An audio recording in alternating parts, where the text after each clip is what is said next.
Welcome to Bharosa news bulletin లో ముందుగా headlines.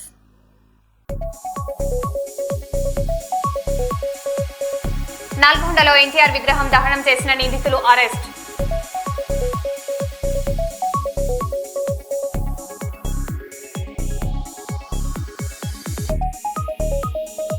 తిరుపతిలో అరటి ఆకుల దుకాణంలో చోరీ, 80,000 నగదు అపహరణ.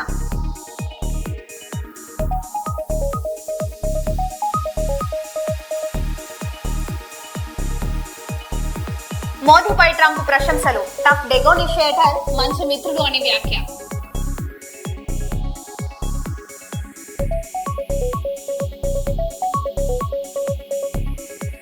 కర్నూలు శాప్ క్యాంప్ లో శానిటేషన్ వర్కర్లతో యోగా కార్యక్రమం.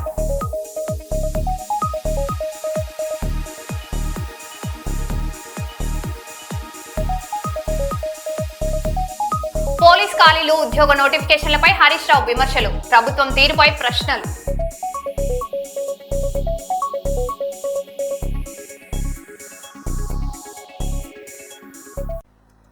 ఇక వివరాల్లోకి వెళ్తే, కర్నూలులో నిర్వహించిన కార్యక్రమంలో బీజేపీ నేతలు కేంద్ర ప్రభుత్వం చేపట్టిన అభివృద్ధి సంక్షేమ కార్యక్రమాలను వివరించారు.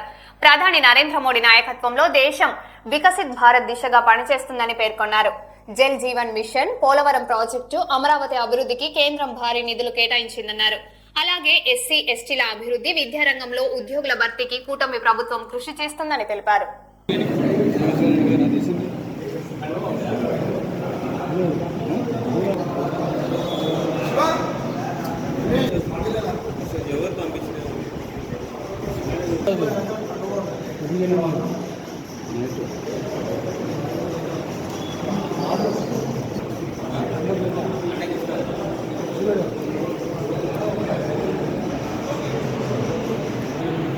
యాక్చువల్గా రాకపోతేనే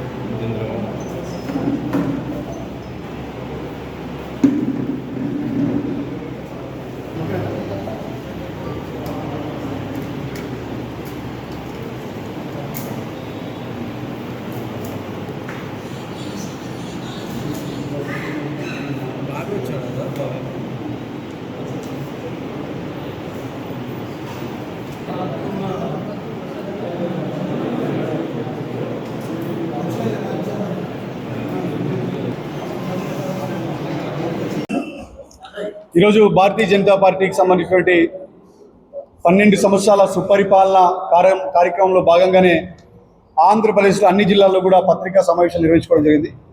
అందులో భాగంగానే ఈరోజు కర్నూలు జిల్లాలో ఈ యొక్క పత్రికా విలేకరుల సమావేశం నిర్వహించుకోవడం జరుగుతుంది. ముఖ్యంగా మనకు తెలుసు, అంటే ఈ పత్రికా విలేకరుల సమావేశం నిర్వహించడం ముఖ్యమైన కారణం ఏంటంటే 12 సంవత్సరాలు పూర్తయిపోయింది. అంటే భారతీయ జనతా పార్టీ 2014 నుంచి ఇప్పటిదాకా అధికారంలోకి 2014 అధికారంలోకి వస్తే 2014 నుంచి 2026 మొన్న జూన్ ఏదైతే అయిందో ఆ జూన్లో పూర్తిగా 12 సంవత్సరాలు పూర్తయిపోయింది.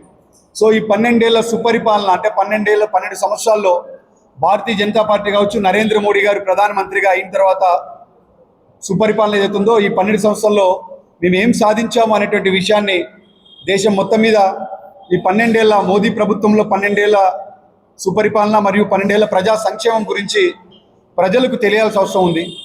మేము 2014 కంటే ముందు గత 60 సంవత్సరాలుగా భారతదేశాన్ని కాంగ్రెస్ ప్రభుత్వం పాలించింది, కాంగ్రెస్ పార్టీ పాలించింది. కానీ 2014 నుంచి ఇప్పటిదాకా 12 సంవత్సరాలు నరేంద్ర మోడీ గారు భారతీయ జనతా పార్టీ పాలించింది. ప్రజల యొక్క సంక్షేమం గురించి ఆలోచించింది.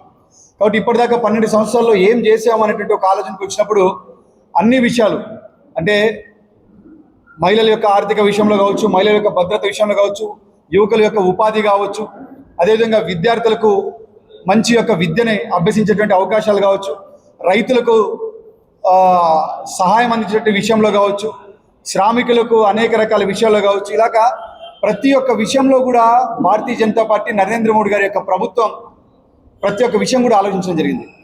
ప్రతి ఒక్క లబ్ధిదారుడు అనేక రకాల ప్రభుత్వ పథకాల ద్వారా లబ్ధిలు పొందిన అవకాశం మనకు తెలుసు. కాబట్టి అందులో భాగంగానే మనకు తెలుసు దగ్గర దగ్గర ఈరోజు డీబీటీ అనేటువంటి 12 సంవత్సరాల్లో డీబీటీ అనేటువంటి ఒక సిస్టమ్ను తీసుకొచ్చి డీబీటీ ద్వారా 44 లక్షల కోట్ల రూపాయలని నేరుగా ప్రజలకు అందించినటువంటి చరిత్ర నరేంద్ర మోడీ గారు. దాంతోపాటు బీజేపీ అధికారంలోకి వచ్చిన తర్వాత 2014 మోడీ గారు అధికారంలోకి వచ్చిన తర్వాత 2014 నుంచి ఇప్పటిదాకా సాక్షాత్తు 25 కోట్ల మంది పేదరికం నుంచి బయటపడినటువంటి విషయం మనమందరూ చాలా గర్వపడాల్సిన విషయం.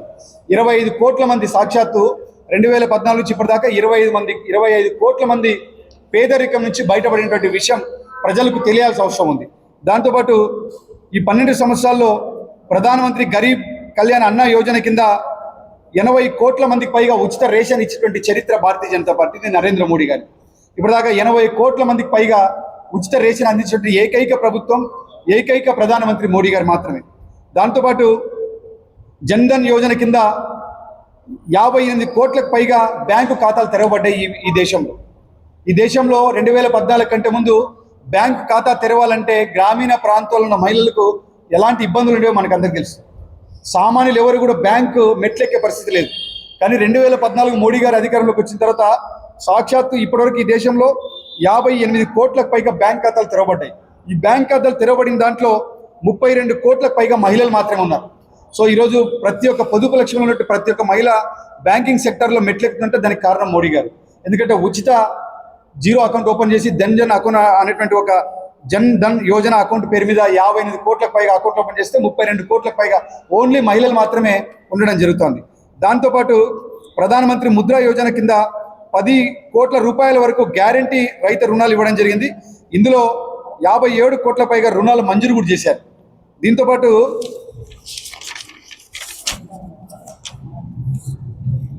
మనకు తెలుసు ప్రధానమంత్రి కిసాన్ సమ్మాన్ యోజనలో భాగంగా రైతులకు సంవత్సరానికి 6,000 రూపాయలు ప్రభుత్వం నేరుగా మోడీ గారు వారు ఎవరైతే వ్యవసాయం చేస్తారో ఆ వ్యవసాయం చేసే రైతులకు ఇవ్వడం జరిగింది. దాంట్లో ఇప్పటి వరకు 11 కోట్లకు మందికి పైగా అన్నదాతలకు లబ్ధి చేకూర్చారు. అదేవిధంగా గడిచిన 12 సంవత్సరాల్లో కిసాన్ క్రెడిట్ కార్డుల యోజనలో భాగంగా 7.77 కోట్ల అన్నదాతలకు సుమారు 10 లక్షల కోట్లకు పైగా రుణాన్ని అందించిన విషయం మనకు అందరికీ తెలుసు. ప్రధానమంత్రి ఆయుష్మాన్ భారత్ కింద దేశంలో ప్రతి ఒక్క సామాన్యులు ఈరోజు మనకు తెలుసు ఏదైనా కరోనా విషయంలో ఆరోగ్యం యొక్క పరిస్థితి మనకు అందరూ తెలుసు. కరోనా సోకిందంటే ఏ ప్రైవేట్ హాస్పిటల్లో ప్రభుత్వ హాస్పిటల్లో కనీసం చికిత్స చేసే సదుపాయం కూడా లేదు. కానీ కరోనా టైంలో ప్రధానమంత్రికి సంబంధించినటువంటి ఆయుష్మాన్ భారత్ కింద ఉచిత కార్డులు ఇవ్వడం జరిగింది. ఆ కార్డు తీసుకుంటే ఎటువంటి రూపాయి తీసుకోకుండా కార్డు ఇవ్వడం జరిగింది. ఆ కార్డు ద్వారా 5 లక్షల వరకు మనం ఫ్రీగా ట్రీట్మెంట్ ఇచ్చే అవకాశం. ఆ యొక్క కార్డులు 60 కోట్లకు పైగా మనకు ఆరోగ్య బీమా కార్డులు దేశంలో ఇవ్వడం జరిగింది.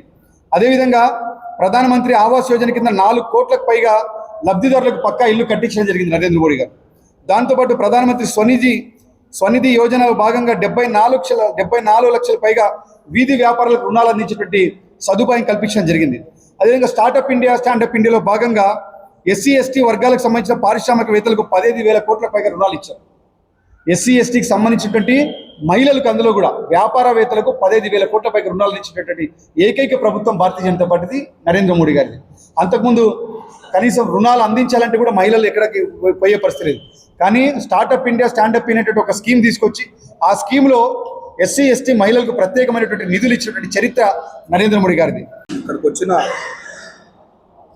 భారతీయ జనతా పార్టీ కుటుంబ సభ్యులకు మరియు వచ్చిన పాత్రికేయ మిత్రులకు అందరు కూడా నా నమస్కారాలు. 2014 సంవత్సరం నుండి 2026 సంవత్సరం వరకు ఏకధాటిగా 12 ఏళ్ల సుపరిపాలనతో పాటు 12 ఏళ్ళు ప్రధానమంత్రి ఉన్నటువంటి వ్యక్తి ఈరోజు దేశ చరిత్రలోనే రికార్డు బద్దలు కొట్టినారు. అది ఒకటే కాదు, మనం చూస్తే నెహ్రూ గారు వారు కూడా వాళ్ళ రికార్డు ఏమో చెప్తాను. నెహ్రూ గారు స్వాతంత్రం వచ్చిన తర్వాత డైరెక్ట్గా ప్రధానమంత్రిగా ఎన్నుకోబడ్డారు. అంటే వారు డైరెక్ట్గా అంటే ప్రజల చేత కాదు, పాలన వైపు నుంచి డైరెక్ట్గా ప్రధానమంత్రిగా ఎన్నుకోబడ్డారు. కానీ దేశ ప్రధాని అయిన నరేంద్ర మోడీ గారు మాత్రమే ప్రజల చేత ఎన్నుకోబడ్డారు. ఇది అంటే వాళ్ళు అనుకుండొచ్చు ఇన్ని రోజులు ఇతనే రికార్డు అని, ఆ రికార్డు కాదు, ఆ రికార్డుని బద్దలు కొట్టేసినాడు దేశ ప్రధాని నరేంద్ర మోడీ.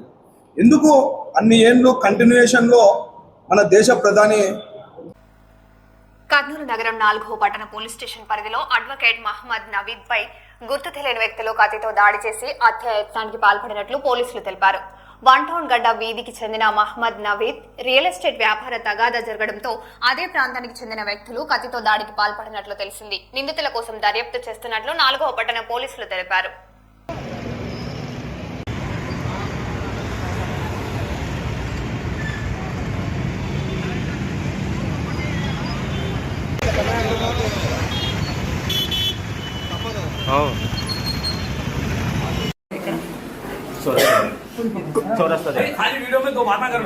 कौन कौन थे भाई? शिक्षा कौन के साथ शिक्षा बोल तो मेरे को बात करने नहीं आ रहा। भैया हाँ क्या हुआ भैया? मैं होटल में बैठ था, हाँ कॉफी पिया, हाँ एक आधा घंटा हुआ, अच्छा उतने में पीछे से कौन क्या अटैक करे मेरे को, हाँ चाकू सी अच्छा दरांती सी, अच्छा मैं चाकू पकड़ लिया, पकड़ लो, पलट को देखा तो भागे। उतने में हमारे दोस्त थे वहाँ, उन्होंने कहा रे रे रे ठहरो रे रे साले तुम्हारी वो कुर्सियाँ उठाए, कुर्सियाँ उठाए थे बेटे भागे। कौन कौन ये बेटा शिक्षा भी हाँ उसके साथ अभी कौन के थे। अच्छा इससे पहले क्या तो है भैया तुम्हारे को उनको? मेरे को शिक्षा के बॉस महबूबली को है, हाँ हाँ क्या है भैया? लैंड के बारे में है, पैसा के बारे में है। हाँ हाँ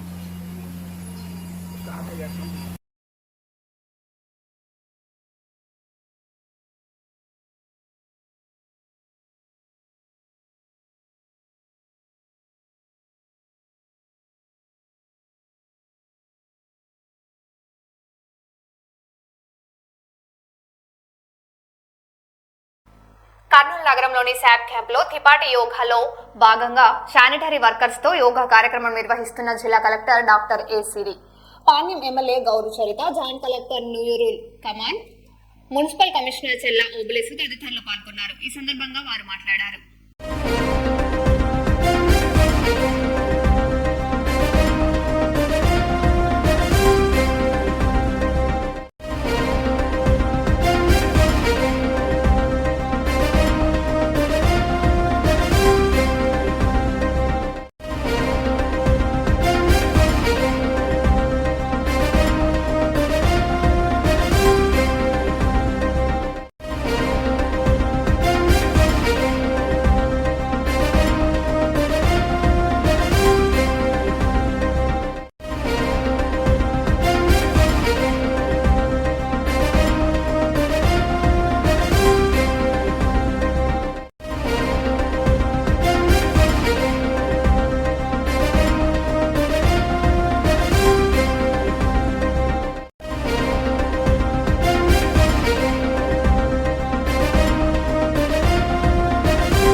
ప్రభుత్వం రోజువారీగా ఈ కార్యక్రమాలు ఏర్పాటు చేసుకోవడం జరుగుతూ ఉంది. ముఖ్యంగా మీకు అందరికీ తెలుసు, ఆరోగ్యమే మహాభాగ్యం. ఆరోగ్యంగా ఉంటేనే మనం దేన్నైనా సాధించగలం.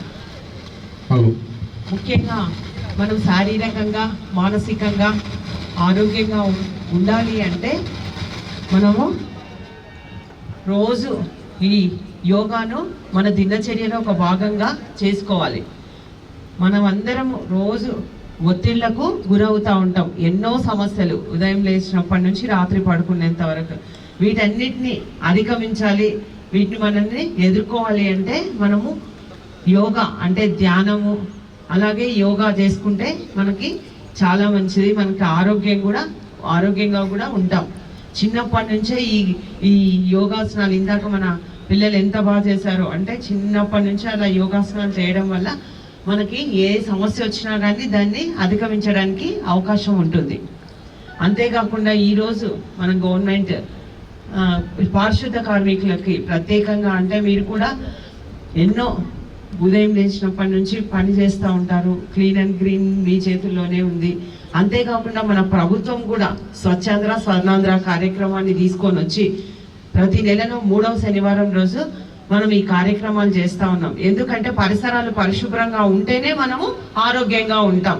మన ఇల్లు మనం ఎప్పుడు నీటు పెట్టుకుంటాం, కానీ మన పరిసరాలు మనకెందుకులే, అది మనకేం సంబంధము, ఎవరో గవర్నమెంట్ చేస్తుంది, కార్పొరేషన్ వాళ్ళు చేస్తారు, మనకెందుకు అని మనం ఉంటాం. అలా కాకుండా మనకి మంచిగా మనం ఆరోగ్యంగా ఉండాలంటే కూడా పరిసరాలు బాగుండాలి. అందుకే ఈ రోజు సంతోషంగా ఉంది. ఇంతమంది పార్టిసిపేట్ చేస్తారని అయితే అనుకోలేదు, బట్ ఇక్కడికి వచ్చిన తర్వాత చాలా చాలా ఆనందంగా ఉందమ్మా మీ అందరినీ చూస్తే.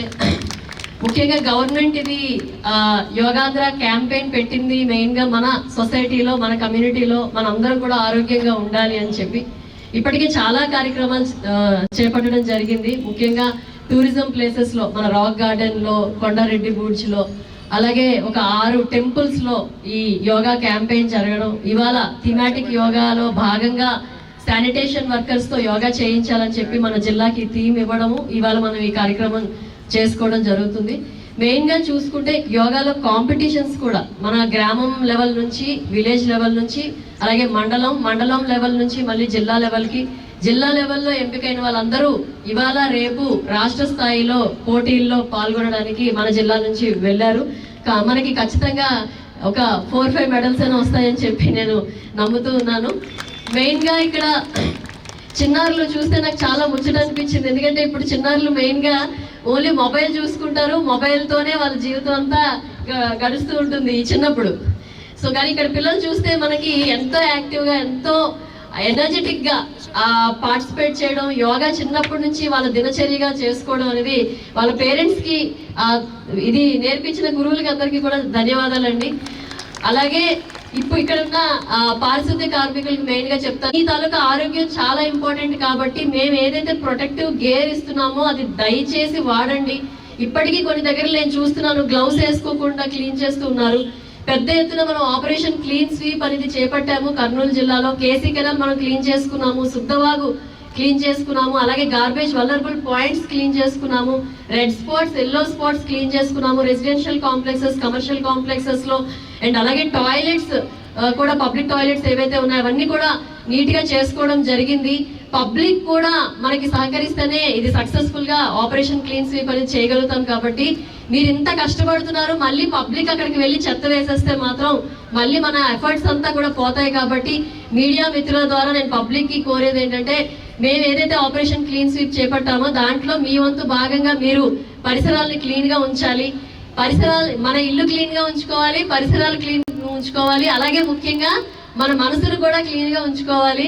ఎప్పుడు ఎవరి మీద బాధ, కుళ్ళు, ఈర్ష ఇలాంటివి లేకుండా అందరికీ సహాయపడాలి అని చెప్పి ఉండాలి. అలాగే మన చుట్టూ ఉన్న వాళ్ళందరూ ఆనందంగా ఉంటేనే మనం ఆనందంగా ఉంటామనే ముఖ్యమైన విషయం అందరూ కూడా గమనించాలని చెప్పి ఈ సందర్భంగా కోరుకుంటూ, గౌచర్యగా మనం పొద్దున ఎంత టైం లేకపోయినా ఇందాక మన గురుగారు చెప్పారు కంపల్సరీగా ప్రాణాయామం చేయండి, భ్రామరీ చేయండి అని చెప్పి. సో అట్లీస్ట్ మనం ఏవైనా కొన్నైనా చేసుకోగలిగితే మన జీవితంలో, ఎందుకంటే చాలా ఒత్తిడికి గురవుతున్నాం ఈ కాలంలో, మనకున్న వర్క్కి మన దీనికి చాలా ఒత్తిడికి గురవుతాం. మనం ప్రయారిటైజ్ చేసుకొని, ప్లాన్ చేసుకొని మనం ఆనందంగా ఆ పనిలో ఇంట్రెస్ట్ గా చేస్తే మనకు ఆ కష్టం అనేది తెలియదు, మానసికంగా మనం ఆ ఒత్తిడికి గురవ్వండి. కాబట్టి మీ పనిని మీరు ఇంట్రెస్ట్ గా చేయాలి. అలాగే మెయిన్ గా మానసిక ఒత్తిడికి గురవ్వకుండా, ఇప్పుడు యోగా మీకు చూస్తే మెటబాలిజం పెరుగుతుంది. ఇక్కడ చాలా మంది మనకి ఇన్ఫెర్టిలిటీ సెంటర్స్ బాగా పెరిగిపోయినాయి. చాలా మందికి పిల్లలు పుట్టకపోవడం, దానివల్ల ఇన్ఫెర్టిలిటీ సెంటర్కి వెళ్ళడం. ఇంతకు ముందు పూర్వం మా అమ్మలకి ఇన్ఫెర్టిలిటీ సెంటర్ అంటే ఏంటో తెలీదు. కానీ ఇప్పుడు ప్రతి ఒక్కరికి కూడా, అమ్మాయిలకైతే పాలిసిస్టిక్ ఓవేరియన్ డిసీజ్ వస్తుంది, చాలా మందికి డయాబెటీస్ వస్తుంది, హైపర్ టెన్షన్ వస్తుంది, బీపీ, షుగర్, ఇవన్నీ కూడా ఎందుకు వస్తున్నాయి? మనం ఈ రాకుండా చేయాలి అంటే మనం యోగాని రోజు మన దినచర్యలో భాగంగా చేసుకోవాలి. యోగా వల్ల చాలా చాలా మనకి ఇప్పుడు మన గురువు గారు చాలా విషయాలు చెప్పారు. ఇవన్నీ కూడా మీరు గుర్తు పెట్టుకొని మీకు ఏ ప్రాబ్లం ఉందో ఆ ప్రాబ్లం తగ్గించడానికి ఆసనాలు అట్లీస్ట్ ఇవాటి నుంచి చేస్తారని చెప్పి ఆశిస్తూ సెలవు తీసుకుంటున్నాను. Thank you. లేదా తాగుడు కానీ ఇలాంటి దుర్వ్యసనాలకి దూరంగా ఉండాలని మనము ఈగల్ తరఫున ఒక చిన్న ప్రతిజ్ఞ చేస్తాం. సో దయచేసి మీరు అందరూ కూడా సహకరించాలి. మొదట పోస్టర్ ప్రజెంటేషన్, ప్లకార్డ్స్ ఉన్నాయమ్మా, ప్లకార్డ్స్. లీగల్ టీం అనేటువంటిది చాలా యాక్టివ్గా చురుగ్గా పనిచేస్తుంది. పూర్తిగా ఈ యొక్క మాదక ద్రవ్యాల నివారణ అనేటువంటిది జరగాలనేటువంటి ఉద్దేశంతో మరి ఈ టీం అనేటువంటి పనిచేస్తుంది. వారికి కలెక్టర్ గారి తరఫున మరి జిల్లా యంత్రాంగం తరఫున ప్రత్యేకమైనటువంటి ధన్యవాదాలు తెలియజేస్తున్నాం. అనేకమైనటువంటి అవగాహన కార్యక్రమాలు కూడా చేపడుతున్నారు. ఇదంతా కూడా మన మంచి కోసమే. దయచేసి ఆలోచించి ఇలాంటి చెడు వ్యసనాల వైపు వెళ్ళి మన కుటుంబాన్ని మరి మన పిల్లల యొక్క జీవితాలని బలికానుకుండా చూసుకుంటారని ఈ సందర్భంగా తెలియజేస్తున్నాం. Thank you. అందరూ విషయమని మేము గ్రహించాము. మాదక ద్రవ్యాల దుర్వినియోగాన్ని అరికట్టేందుకు సహకరిస్తామని ప్రతిజ్ఞ చేస్తున్నాం. Thank you. గారికి, జాయింట్ కలెక్టర్ గారికి, అలాగే మన పాణ్యం గౌరవ ఎమ్మెల్యే గారికి, అలాగే యువకులందరికీ. అమెరికా అధ్యక్షుడు డొనాల్డ్ ట్రంప్ భారతదేశంపై ప్రధాని నరేంద్ర మోడీపై ప్రశంసలు కురిపించారు. తాను అధ్యక్షుడిగా ఉన్నంతకాలం భారత్ కు వైట్ హౌస్ లో గొప్ప స్నేహితుడు ఉంటాడన్నారు. ప్రధాని మోదీపై తనకు అపారమైన గౌరవం ఉందని, ఆయన అత్యంత నైపుణ్యం కలిగిన చర్చావేత్త అని పేర్కొన్నారు. మోదీ ప్రత్యేక నాయకత్వ లక్షణాలు కలిగిన వ్యక్తి అంటూ ట్రంప్ వ్యాఖ్యానించారు. You said many times that India has a great friend in United States, in Washington DC, in White House, till the time you are president. But some of your decisions recently caused trouble, concern in India. How would you like to assure people of India? Well, I said it. As long as I'm president, we have a great. They have a great friend in the White House. I don't know where there might have been a trouble, but I don't think so. I can tell you, everyone here, they love India. They have tremendous respect for this man. Tremendous. We've been there for a little while, and he's a very tough negotiator. He's one of the toughest, actually. So you look at this man. I'll give you a lesson. He's the most beautiful looking man. He looks so nice. He's like an angel. But actually, he's as tough as he's a killer. I don't want to. He's a killer. He's as tough as they come. But he looks so good. So he gets you by surprise. Like there's few people like this. People say he's such a nice man. I said no, he's very tough. He's a tough trader. And he loves the Indian people, but he also loves the USA. We had Howdy Modi in Houston, remember? And the stadium was full. Right, remember that? He did Namaste Trump in That was great. And we'll be going to India sometime in the future. President Trump, when will you go to India and how do you... AP ఉప ముఖ్యమంత్రి పవన్ కళ్యాణ్ సూర్యాపేట జిల్లా కేంద్రంలో కొద్దిసేపు సందడి చేశారు. Road మార్గాన మంగళగిరి వెళ్తుండగా సూర్యాపేటలోని కొత్త మార్కెట్ అంజనాపురి వద్ద ఆయనకు అభిమానులు, జనసేన శ్రేణులు ఘన స్వాగతం పలికారు. పవన్ కళ్యాణ్ చూసేందుకు జనం భారీగా తరలిరావడంతో ఆ ప్రాంతం కోలాహలంగా మారింది. అభిమానులకు ఆయన చేతులెత్తి అభివాదం చేస్తూ ముందుకు సాగారు.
హనుమకొండ జిల్లా హంటర్ రోడ్ దుర్గా కాలనీలో గురువారం ఉద్రిక్త పరిస్థితి నెలకొంది. కాజీపేట్ వెంకటాద్రి నగర్ కు చెందిన చంద్రశేఖర్ అనే వ్యక్తి ఒంటిపై పెట్రోల్ పోసుకొని ఆత్మహత్య యత్నానికి పాల్పడ్డాడు. భూమి కొనుగోలు చేసిన వ్యక్తి డబ్బులు చెల్లించకుండా ఇబ్బందులకు గురి చేస్తున్నాడని ఆయన ఆరోపించాడు. సమాచారం అందుకున్న పోలీసులు వెంటనే ఘటనా స్థలానికి చేరుకొని పరిస్థితిని అదుపులోకి తీసుకుని ఘటనపై విచారణ చేపట్టారు.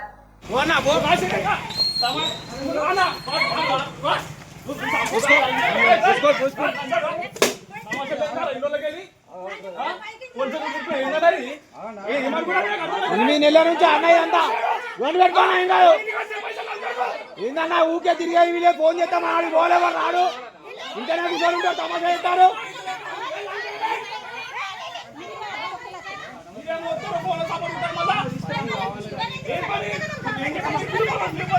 నన్ను పిలువ నాను